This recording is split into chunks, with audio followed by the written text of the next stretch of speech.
বিসমিল্লাহির রহমানির রহিম। পরম করুণাময় ও অসীম দয়ালু আল্লাহর নামে শুরু। ومن أحسن قولا ممن دعا إلى الله وعمل صالحا وقال إنني من المسلمين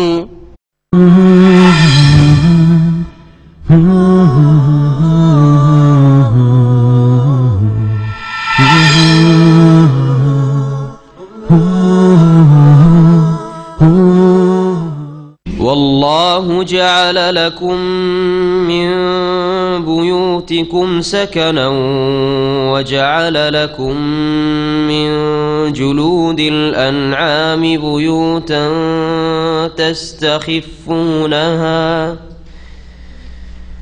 وجعل لكم من جلود الأنعام بيوتا تستخفونها يوم ظعنكم ويوم إقامتكم ومن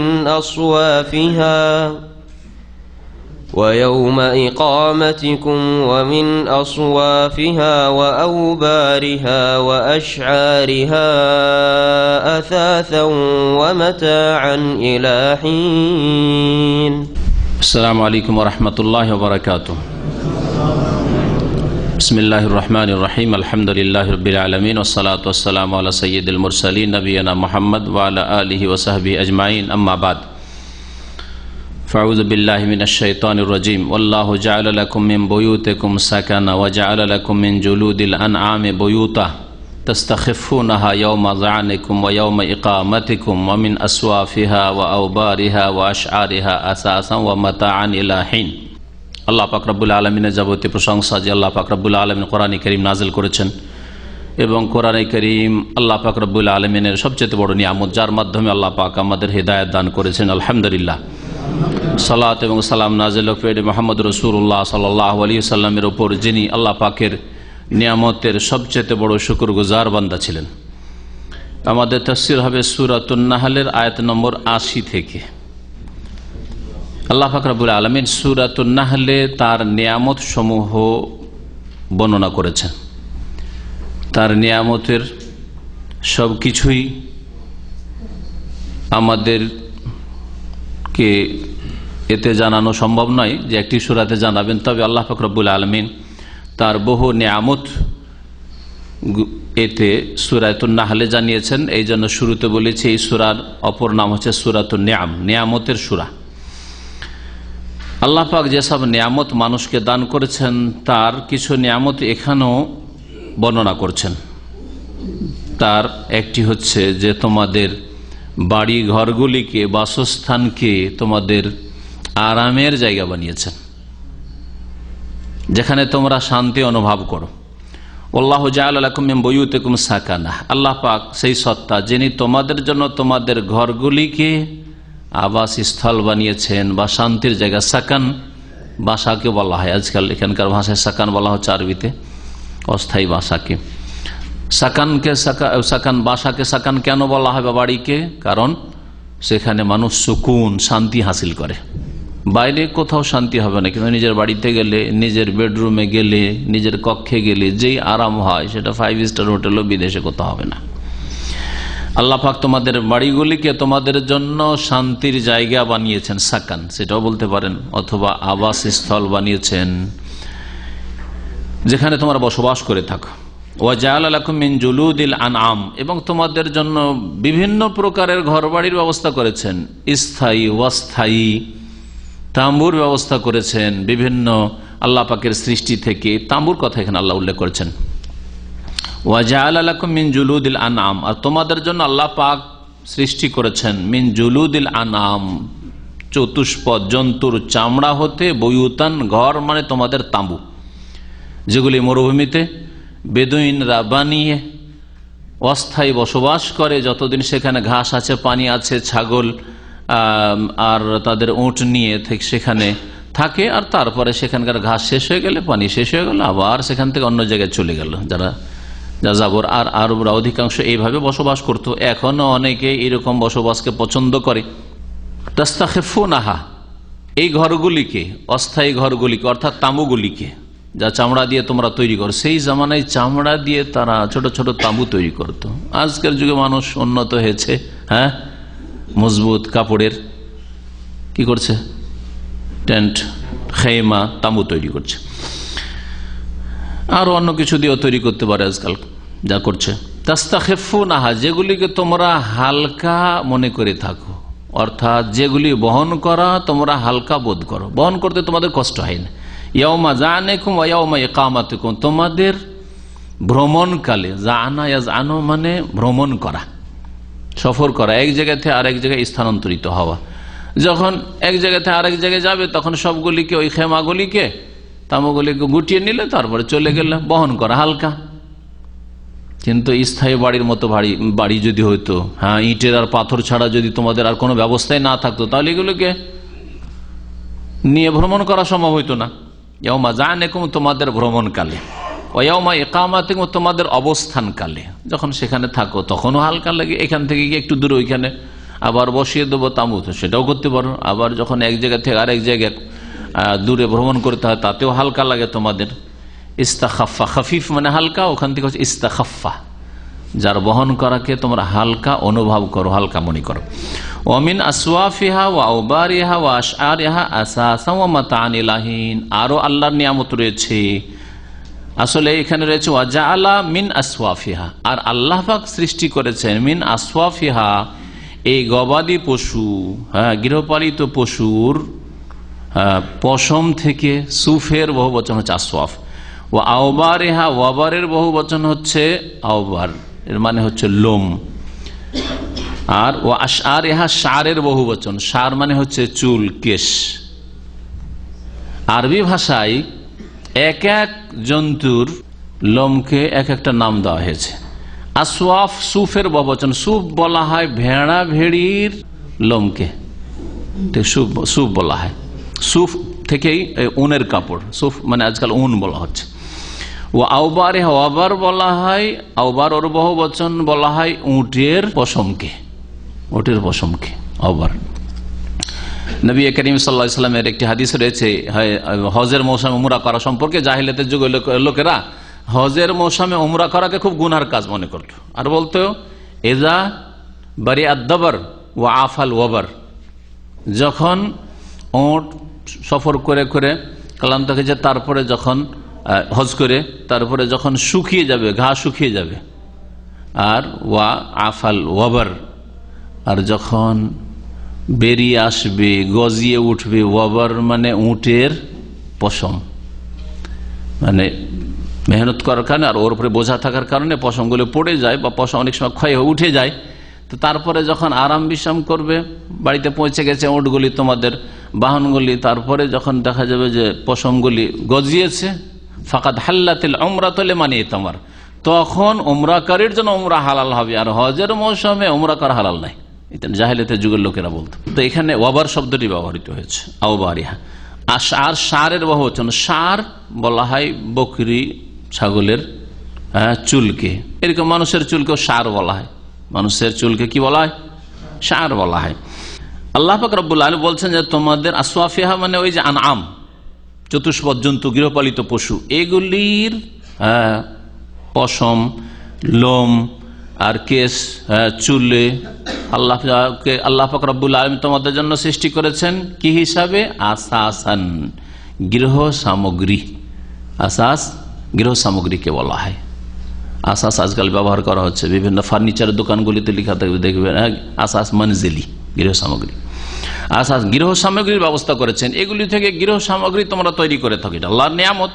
ওয়া মাতাআন ইলাহিন, এবং তোমরা তোমাদের ব্যবহার্য আসবাবপত্র, হ্যাঁ, ব্যবহার্য জিনিসপত্র তোমরা তৈরি করে থাকো, ব্যবহারের যেসব জিনিস সেগুলি তোমরা করে থাকো। মাতা মানে যেগুলো অস্থায়ী ভোগের বস্তু ব্যবহার করে থাকে মানুষ, আর আসাস হচ্ছে গৃহ সামগ্রী। এগুলি এলাহীন, এক নির্ধারিত কাল পর্যন্ত, কিছু কাল পর্যন্ত এলাহীন, কিছু কালের জন্য তোমরা এগুলি ব্যবহার করে থাকো, যতদিন তোমরা দুনিয়ায় থাকো বা যতদিন সেগুলি নষ্ট না হয়ে যায়। অনেক সময় মানুষই থেকে গেল, তার যে সামানটা ছিল, গৃহ আসবাবপত্র ছিল, সেগুলি নষ্ট হয়ে গেল, এটা হয় এলাহীনের জন্য বলেছেন। ওয়াল্লাহু জাআলা লাকুম মিম্মা খালাকা যিলালান, আল্লাহ পাকের আরো নিয়ামত হচ্ছে যে যা আল্লাহ সৃষ্টি করেছেন, সবকিছু আল্লাহ সৃষ্টি করেছেন, তার মধ্য থেকে তোমাদের জন্য ছায়া সৃষ্টি করেছেন। গাছের ছায়া, হ্যাঁ, দেয়ালের ছায়া, ঘর বাড়ির ছায়া, বিভিন্ন কিছুর ছায়া। আল্লাহ যদি ছায়াবিহীন করে দিতেন তাহলে কোথাও ছায়া পেতেন, রোদ আর রৌদ্র থেকে, তাপ থেকে বাঁচার জন্য আশ্রয়স্থল পেতে না। তোমাদের জন্য আল্লাহ পাক যা সৃষ্টি করেছেন তা থেকে ছায়াও সৃষ্টি করেছেন। ওয়া জাআলা লাকুম মিনাল জিবালি আকনানা, এবং পাহাড়ে তোমাদের জন্য আশ্রয়স্থলও তৈরি করেছেন। কান্না একিন্ন মানে আবৃত করা, ঢাকা। এজন্য কাফের মুশরিকরা বলতো, যারা বলছে আমি কোরআন শুনবো না, কোরআন বুঝবো না, কুলুবুনা ফি আকিন্না, আমাদের হৃদয় আবৃত, ঢাকা রয়েছে। পাহাড়ে আল্লাহ পাক আশ্রয়স্থল তৈরি করেছেন, মানে গুহাগুলি সৃষ্টি করেছে। পাহাড়ের মধ্যে গুহাগুলি আছে, শত্রু থেকে আশ্রয় নিয়ে থাকো, বা প্রয়োজনে কখনো কখনো তোমরা গুহাগুলিতে আশ্রয় থেকে থাকো, ঝড় তুফান থেকে আশ্রয় নিয়ে থাকো। ওয়া জাআলা লাকুম সারাবিল, আর তোমাদের জন্য আল্লাহ পাক রব্বুল আলামিন পোশাক পরিচ্ছদ, সারাবিল সিরবালের বহুবচন, আর সারাউইল ওয়াও দিয়া সিরওয়ালের বহুবচন। সিরওয়াল মানে শুধু নিচের পোশাকটা, আর সারাবিল এখানে বোঝানো হয়েছে গোটা শরীরে যে কোনো পরিধেয় বস্ত্র। ওয়া জাআলা লাকুম সারাবিল, আর তোমাদের জন্য পোশাক পরিচ্ছদের ব্যবস্থা করেছেন। তাকিকুম আল হাররা, তোমাদেরকে যা তাপ থেকে রক্ষা করে। আল্লাহ পাক পোশাকের যে নিয়ামত দান করেছেন, এই পোশাকের নিয়ামতের উপকারিতা সম্পর্কে বলছেন তোমাদেরকে তাপ থেকে রক্ষা করে। শীত থেকে রক্ষা করে না? শীত থেকে তো রক্ষা করে। তাপ থেকে রক্ষা করা বেশি গুরুত্বপূর্ণ না শীত থেকে রক্ষা করা বেশি গুরুত্বপূর্ণ? শীত থেকে। তো শীতের কথা এখানে বললেন না কেন? এর জবাব আছে। এই সূরা নাহলের শুরুতে দেখবেন আল্লাহ পাক রব্বুল আলামিন সেখানে বলেছেন তোমাদের পোশাক তৈরি করেছেন, তাতে তোমাদের জন্য কি রয়েছে? দিফউন ওয়া মানাফি। হ্যাঁ, আয়াত নম্বরটা একটু আবার দেখে নেন আপনারা, তাহলে এর সাথে মিলিয়ে নিতে সুবিধা হবে।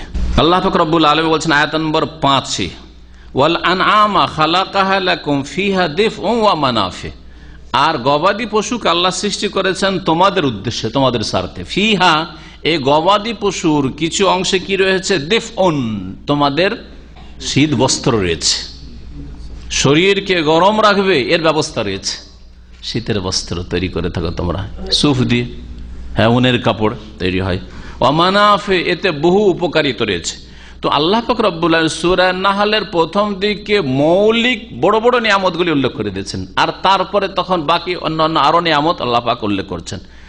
তো দুটো দিক রয়েছে পোশাকের। পোশাক দিয়ে মানুষ ঠান্ডা শীত থেকে বাঁচে, আর পোশাক দিয়ে রোদ্রের তাপ থেকে বাঁচে। খালি গায়ে সারা জীবন যদি অসভ্য যারা জঙ্গলি মানুষ ছিল বা হয়তো আছে, কারণ কেরালার জঙ্গলে এখনো নাকি উলঙ্গ মানুষ আছে, মানুষকে দেখলে তারা পালাইতে শুরু করে, হ্যাঁ, জঙ্গলি মানুষ। তো তারা উলঙ্গ পশু পাখির মতো বসবাস, যেমন ভাবে মায়ের পেট থেকে ভূমিষ্ঠ হয়েছে। তো এইরকম যদি রোদ্রে তবে সবসময় থাকে, বড়ই কষ্টকর। তাও শরীরে কাপড় থাকায় রোদটা অনেকটা কম লাগে চামড়ার উপর। তো এই একটা নিয়ামত রয়েছে, ফায়দা রয়েছে, সেটা আমাদের এখানে আল্লাহ পাক রব্বুল আজকের যে দর্শ রয়েছে তাতে উল্লেখ করেছেন। আল্লাহ পাক বলছেন যে তোমাদের পোশাক আল্লাহ পাক সৃষ্টি করেছেন তাকিকুমুল হাররা, যা তোমাদেরকে গরম থেকে তাপ থেকে রক্ষা করে। ওয়া সারাবিলা, আর বেশ কিছু পোশাক তৈরি করেছে আল্লাহ পাক রব্বুল আলামিন, তোমাদেরকে তৈরি করার ব্যবস্থা দান করেছেন। এক তো যোগ্যতা দান করেছেন মানুষকে, আর যে সব জিনিস থেকে তৈরি হবে সেগুলি আল্লাহ পাক পৃথিবীতে সৃষ্টি করে রেখেছেন। সেগুলি কি করে? আর কিছু পোশাক তাকিকুম বাসাকুম, তোমাদের রণক্ষেত্রে তোমাদের রক্ষা করে, যুদ্ধক্ষেত্রে তোমাদের রক্ষা করে। কোন পোশাক? বর্ম, যুদ্ধ বর্ম, যে যুদ্ধের মাঠে কাজে আসে, শরীরে লোহার বর্ম, যা লোহা দিয়ে বা এরকম কোন শক্তিশালী জিনিস দিয়ে মানুষ তৈরি করতে পারে। কাযালিকা ইউতিম্মু নি'মাতাহু আলাইকুম, এইভাবেই আল্লাহ পাক তোমাদের ওপর তার অনুগ্রহকে পরিপূর্ণ করেছেন। লাআল্লাকুম তুসলিমুন, এই জন্য নয় যে খাবে দাবে আর কি করবে?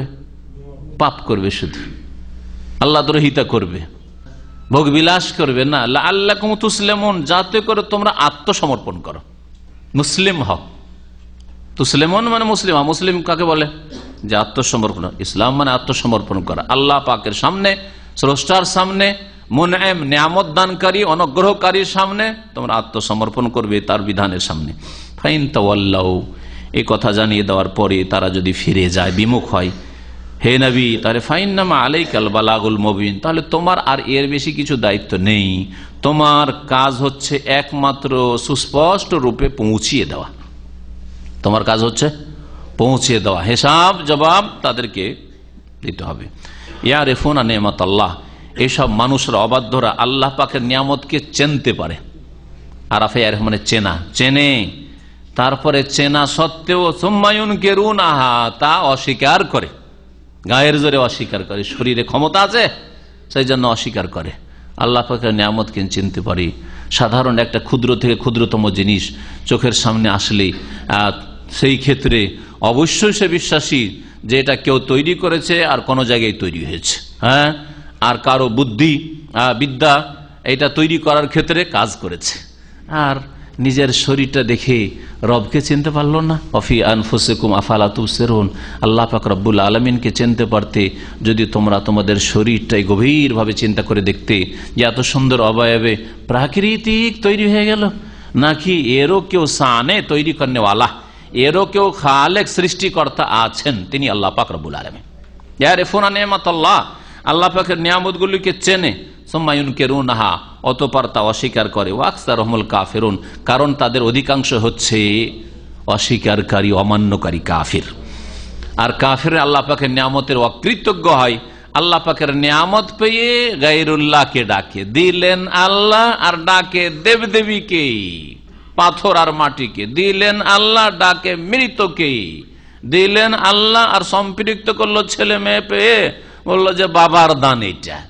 রোগ ভালো করলেন আল্লাহ আর বললো যে এই রোগ ভালো হয়েছে বাবার দরগায় গিয়েছিলাম আর আজমির শরীফে গিয়ে চাদরও চড়িয়েছিলাম। তাই ইয়ারিফুনা নিয়ামাতাল্লাহ, আল্লাহ নিয়ামতকে জানান পরে এরা অস্বীকার করে, কারণ এদের অধিকাংশ হচ্ছে অকৃতজ্ঞ কাফির।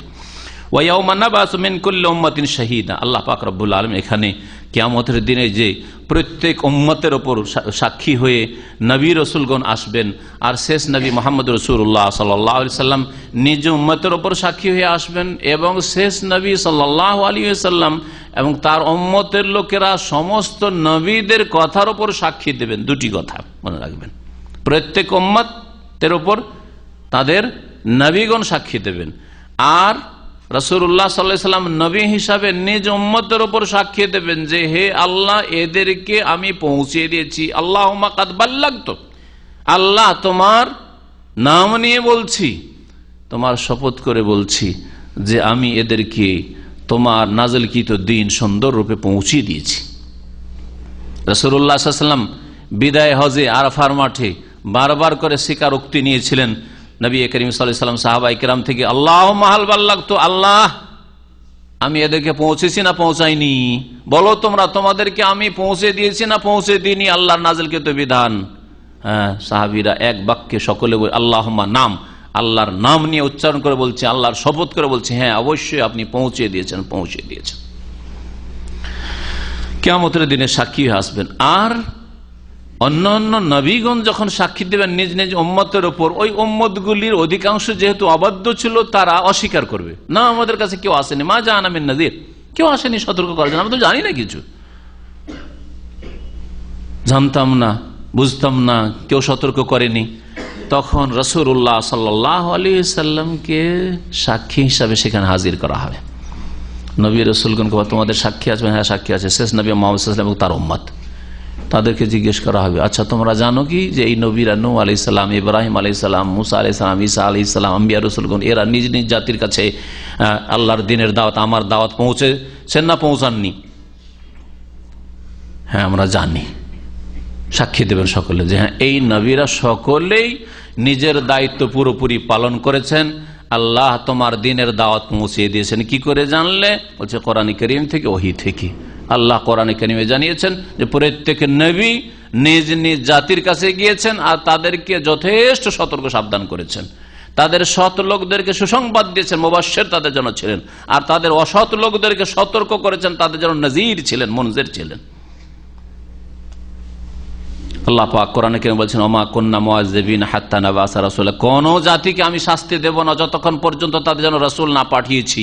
সুতরাং প্রত্যেক নবী নিজ দায়িত্ব পালন করেছেন। কোরআনে কারীমে এই মর্মে বহু আয়াত রয়েছে। তো এই সাক্ষী কিয়ামতের দিন হবে। আল্লাহ বলছেন ওয়ায়াউমা নাবাসু মিন কুল্লি উম্মাতিন শাহীদা, স্মরণ করো ওই কিয়ামতের দিবসকে যেই দিন আমি উঠিয়ে নিয়ে আসবো। বাসে আবাস মানে উঠানো, হাজির করব। মিন কুল্লি উম্মাতিন, প্রত্যেক জাতি উম্মত হতে একজন করে সাক্ষী। সুম্মা লা ইউযানু লিল্লাযীনা কাফারু, অতঃপর ওই সব লোকদেরকে যারা অস্বীকার করেছিল, অমান্য করেছিল, কাফের, তাদেরকে অনুমতি দেওয়া হবে না কোন ওজোর পেশ করার। সাক্ষী চলে এসে তারপরে কোন ওজোর অজুহাত, জানতাম না, বুঝতাম না, ভুল করেছি, আল্লাহ রব্বের যেমন ফিরিয়ে দাও, হ্যাঁ আবার এবার সংশোধন করে আসবো, লা ইউযানু লাহুম, আর কোনো অনুমতি দেওয়া হবে না। লা ইউযানু লাহুম মানে আর কোনো কর্মক্ষেত্র নেই, তওবার জায়গা নেই, সংশোধনের জায়গা নেই। সুতরাং এসব অজুহাত আর পেশ করে লাভ নেই। ওয়ালাহুম ইউস্তাতাবুন, আর না তাদের থেকে অনুশোচনা গ্রহণ করা হবে। ইস্তেতাব উতবা থেকে, উতবা মানে রুজু করা, প্রত্যাবর্তন করা, তাদের থেকে এটাও তলব করা হবে না বা গ্রহণ করা হবে না যে তোমরা এখন আল্লাহর দিকে প্রত্যাবর্তন করো, চলো এখনো সময় আছে, আল্লাহর দিকে ফিরে আসো। আর এই সুযোগ দেওয়া হবে না, কারণ কর্মজগৎ দুনিয়ায় মানুষের আয়ু যেটা ছিল সেটা শেষ হয়ে গেছে। এখন হচ্ছে প্রতিদান জগৎ, বদলার সময়। আখেরাতে বদলা রয়েছে, কর্ম নেই, আর দুনিয়ায় কর্মের সুযোগ রয়েছে, হয়তো বদলা আপনি পাবেন না, আপনাকে ধৈর্য ধারণ করতে হবে। আল্লাহ পাক যেন আমাদেরকে তৌফিক দান করেন আর দুনিয়ার সমস্ত ফিতনা থেকে বাঁচিয়ে রাখেন। বলছিলাম সাক্ষীর কথা। এই সাক্ষীর মর্মে আরো কয়েকটি আয়াত কোরআনে কারীমে রয়েছে, সূরা বাকারাতে রয়েছে। হ্যাঁ, ওয়াকাযালিকা জাআলনাকুম উম্মাতান ওয়াসাতান লিতাকুনু শুহাদা আলান নাস ওয়া ইয়াকুনার রাসূলু আলাইকুম শাহীদা। শুহাদা, এই সাক্ষীর কথা এখানে রয়েছে। আর এক আয়াত রয়েছে সূরা নিসার, ফাকাইফা ইযা জিনা মিন কুল্লি উম্মাতিন বিশাহীদ ওয়া জিনা বিকা আলা হাউলাই শাহীদা। ফাকাইফা, কি অবস্থা হবে, ইযা জিনা মিন কুল্লি উম্মাতিন বিশাহীদ, ওই দিনে কিয়ামতের দিবসে, বিচার দিবসে, যেই দিন প্রত্যেক উম্মত থেকে একজন করে সাক্ষী, নবীকে সাক্ষী করে নিয়ে আসবো, সাক্ষী দেবে তাদের বিরুদ্ধে যারা মানেনি তাদের বিরুদ্ধে। ওয়া জিনা বিকা আলা হাউলাই শাহীদা, হে নবী মুহাম্মদ সাল্লাল্লাহু আলাইহি ওয়াসাল্লাম, তোমাকে এই লোকদের ওপর, শেষ উম্মতের লোকদের ওপর সাক্ষী করে নিয়ে আসবো, তুমিও সাক্ষী দেবে। নবী করিম সাল্লাল্লাহু আলাইহি ওয়াসাল্লামের একটি হাদিসে রয়েছে, সাহাবারা বর্ণনা করছেন যে একদিন রাতে নবী করিম সাল্লাল্লাহু আলাইহি ওয়াসাল্লাম তাহাজ্জুদ পড়ছেন আর সারা রাত একটি এই আয়াত তেলাওয়াত করছেন আর কান্না করেছেন। শুধু একটি আয়াত, শুধু একটি আয়াত। এই চিন্তায় যে আমাকে আমার উম্মতের বিরুদ্ধে সাক্ষী দিতে হবে, আমার উম্মতের বিরুদ্ধে সাক্ষী দিতে হবে। এদের কাছে সহি দাওয়াত পৌঁছেছিল, তাওহীদ পৌঁছেছিল, সুন্নাত পৌঁছেছিল, সালাত নামাজের গুরুত্ব পৌঁছেছিল। এরা তাওহীদকে অমান্য করেছে, শিরকে লিপ্ত হয়েছে। এরা সুন্নতকে পরিত্যাগ করে বিদআতের অনুসরণ করেছে, নতুন নতুন কাজের পেছনে ছুটেছে, ওইগুলোই তাদেরকে ভালো লেগেছে। এরা নামাজ পর্যন্ত 5 ওয়াক্ত আদায় করে, জুমা পড়া মুসলিম ছিল। নবী করিম সাল্লাল্লাহু আলাইহি সাল্লাম এই সমস্ত পাপীদের বিরুদ্ধে, যারা যেই রকমের পাপে ছিল, তাদের বিরুদ্ধে বিপক্ষে সাক্ষী দেবেন। কোরআনে কারীমে আল্লাহ পাক একাধিক আয়াতে উল্লেখ করেছেন। সেই দিন কোনো সংশোধনের সুযোগ হবে না। আল্লাহ পাক আমাদের সংশোধন করার এখনই যেন সুযোগ দান করেন, তৌফিক দান করেন। ওয়াইদা রাআল্লাযীনা যালামুল আযাব, আর জালেমরা যখন আযাব শাস্তি দেখে নেবে, ফালা ইউখাফফাফু আনহুম, কিয়ামতের দিনে আযাব যখন প্রত্যক্ষ করবে, তারপরে তাদের আযাবকে হালকা করা হবে না। আযাব হালকা করা, আযাব হালকা কেমন করে হয়? আযাব হালকা স্থগিত করে দাও, কিছুদিন না হওয়া, অথবা আযাবের যেটা পরিমাণ রয়েছে সেটাকে কমিয়ে দেওয়া, সেটাও হইতে পারে। এমন কিছু করা হবে। ওয়ালা হুম ইউনজারুন, আর তাদেরকে ছাড়ও দেওয়া হবে না, তাদেরকে অবসরও দেওয়া হবে না।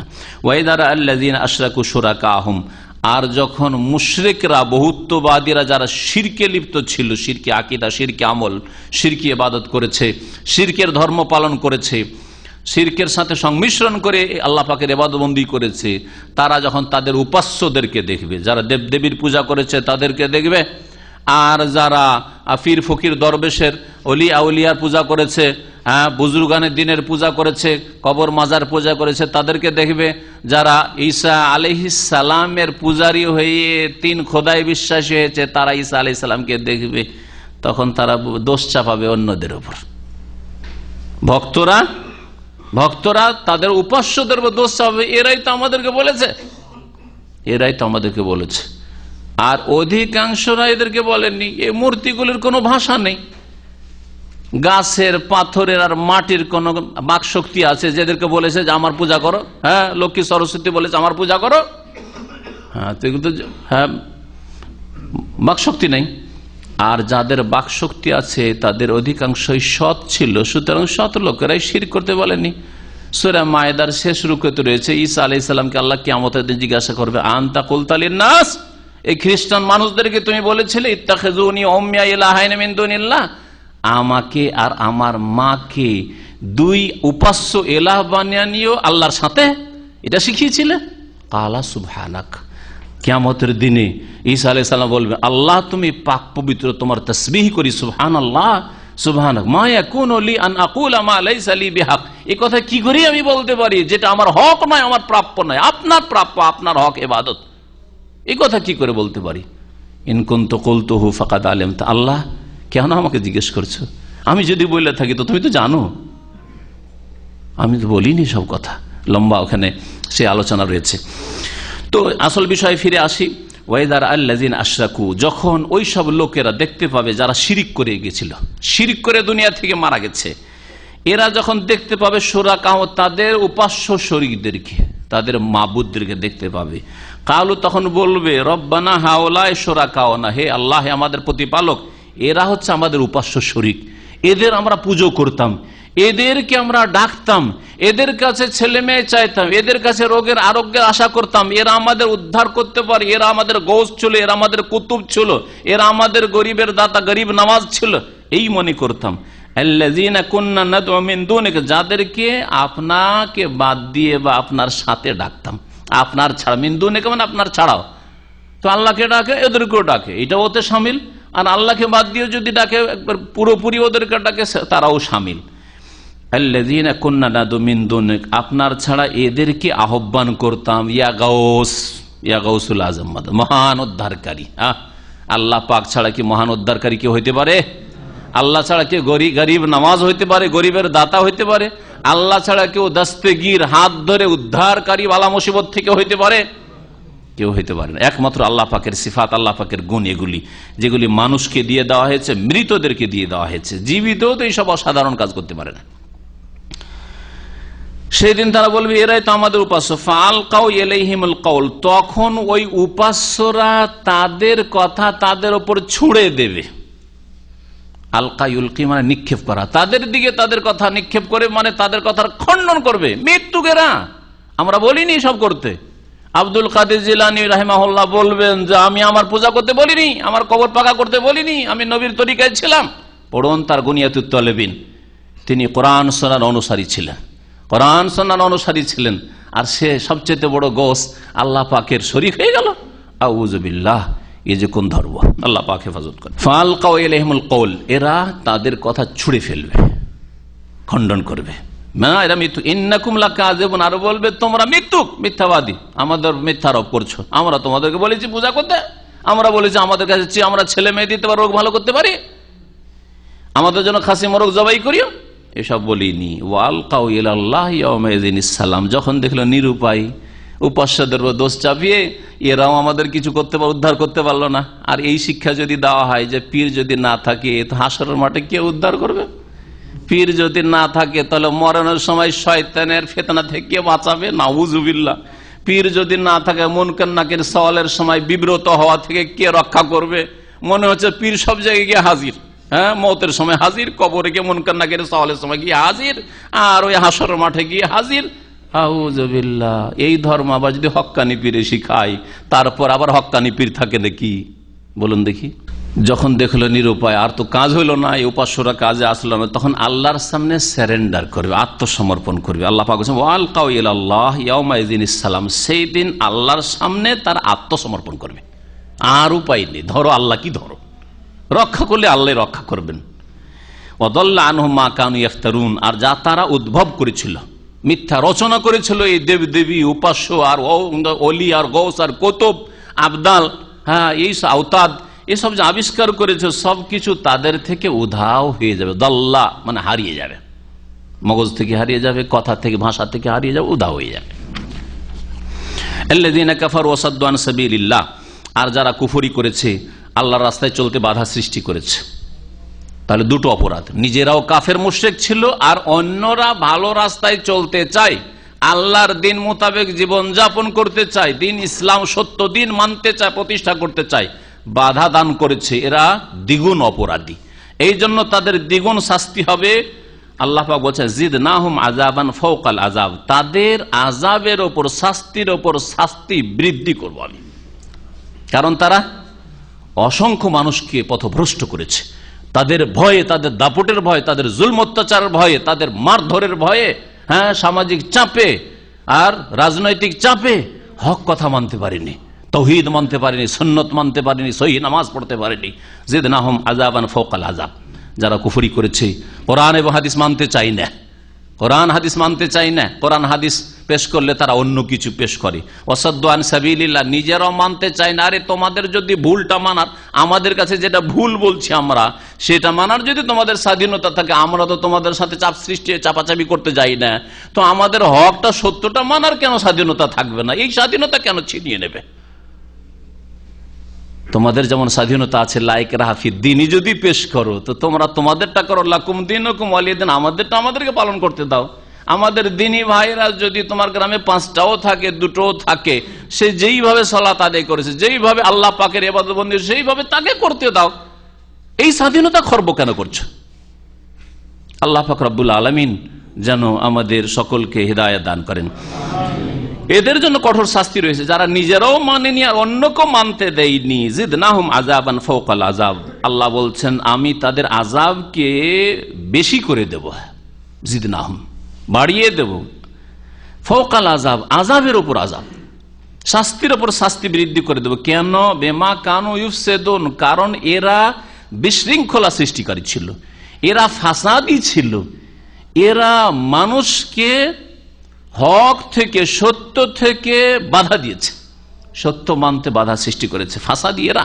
তাহলে ফিতনা সৃষ্টি করা বললে, হ্যাঁ, এখানে যদি একা আপনি নামাজ পড়েন, এইরকম নামাজ পড়েন, তাহলে ফিতনা হবে। ফিতনা ও করে না যে সহিহ হাদিস মতো আমল করছে, ফিতনা আপনারাই করেছেন যারা মানুষের স্বাধীনতায় বাধা দিচ্ছেন। স্বাধীনতায় বাধা দিলেই ফিতনা হয়। আপনি যদি স্বাধীন হয়ে আমার মতে যেটা ভুল আর অনেক মানুষের মতে যেটা ভুল, সেই ভুল ইবাদত করতে পারেন, তাহলে আমি যেটাকে সহি ইবাদত মনে করছি, আমাকে আমার ব্যক্তি জীবনেতে সেই সহি ইবাদতটা করতে দেন, সহি নামাজটা পড়তে দেন, সহি রোজাটা রাখতে দেন, সহি যাকাত আদায় করতে দেন, সহি ফিতরাটা আদায় করে সহিভাবে কোরবানিটা করতে দেন। আপনি মিলাদ করবেন, আপনার মেলাগুলি ঈদ রয়েছে, আমার 2টো ঈদ, ঈদুল ফিতর, ঈদুল আজহা সহি তরিকায় আদায় করতে দেন।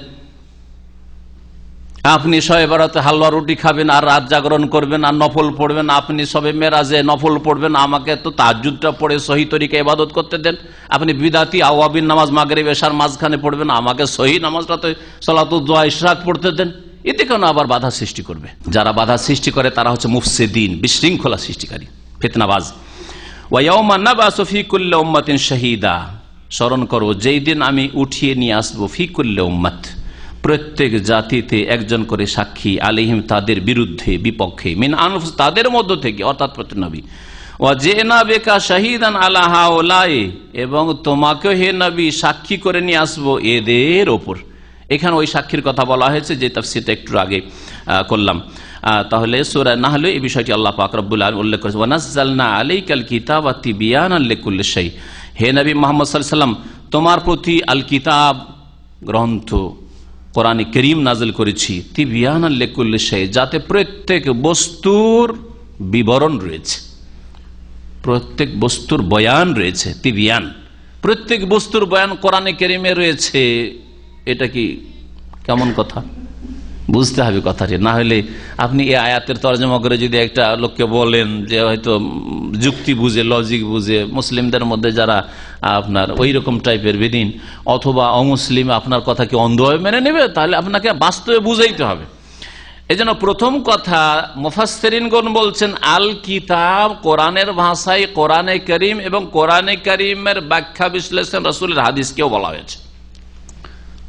নবী করিম সাল্লাল্লাহু আলাইহি ওয়াসাল্লামের কাছে সহিহ বুখারীতে হাদিস রয়েছে, একটা জেনার ঘটনা আসলো। এটা ছেলে, যুবক, জেনা করেছে, ওর বাপ ঘটনাটা নিয়ে এসছে যে আমার ছেলে এরকম কাজ করেছে, চাকর ছিল কারো বাড়িতে, তারপরে ওর বাড়িতে ব্যভিচার করে ফেলেছে। তো নবী করিম সাল্লাল্লাহু আলাইহি ওয়াসাল্লামের কাছে তখন ওহী আসেনি যে এই জেনার শাস্তি, তারপরে সে হচ্ছে আপনার অবিবাহিত। তা আমার কাছে মা নাজিদু ফি কিতাবিল্লাহি শাই, আল্লাহর কিতাবে এর কোনো বিধান পাই না, আল্লাহর কিতাবে কিছু নেই। একটু পরে ওহী আসলো, আর ওহী কোরআনে কারীমের ওহী না, সেটা ছিল নবী করিম সাল্লাল্লাহু আলাইহি সাল্লামের বাণী, আল বিক্র বিল বিক্রি ওয়াস সাইয়্যু বিস সাইয়্য, হাদিসের কথা। হ্যাঁ, নবী সাল্লাল্লাহু আলাইহি ওয়াসাল্লাম কিতাবুল্লাহতে কিছু পাই না।